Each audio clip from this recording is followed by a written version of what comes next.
Almost 2 weeks since flooding, families on the west side are still spending their days cleaning up. It's become a daily routine. That's CBS 2's Noel Brennan watched today. He joins us live from Oak Park. Noel, you met a family that can't really put a price tag on what it lost.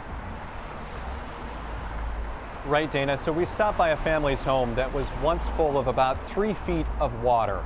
All of that water is now gone, but the work continues sorting through waterlogged possessions.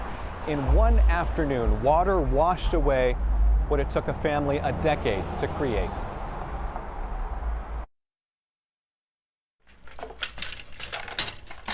We'll bring everything out of the garage and still in an effort to try to salvage what we have left and lay it out in the grass. In her mind, there's little sense in trying to dry Yeah, some of these things are still wet. something floodwater destroyed. That's what it is right now, and stinky. But it's Melanie McQueen's heart Can't do it yet. that refuses to part with the items she stored with care in the basement of her Oak Park home. Some people might say, well, why are you holding on to it? And it's like, this took 2 weeks to make. This is the basement. On July 2nd, heavy rain flooded her basement and washed away decades of the family's memories. Water, something you need, can be so destructive. Avery lost artwork from grade school. I had 56 books and now I have 3. Ambria lost keepsakes from college. Can water really wash away 4 years of my adulthood, of my college experience, of my first job? And it did.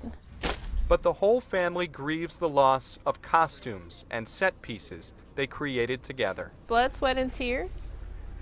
Mostly tears now. Melanie is executive director of the dance troupe Kumbah Kids. The entire square footage of the house, it was covered in our Kumbah Kids costumes, backdrops, props. The after-school dance program starts again in 3 months. And we have potentially 60 students that have 3 different dance routines, and they have costumes for every single dance routine, and I don't have nothing. Insurance won't cover priceless costumes. Every single jewel on here was hand placed, and it's still wet.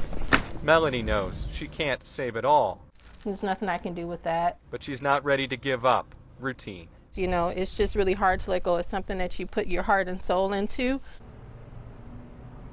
Each family impacted by flooding has its own story of loss. Melanie told us about some new neighbors that had just moved into the house behind theirs.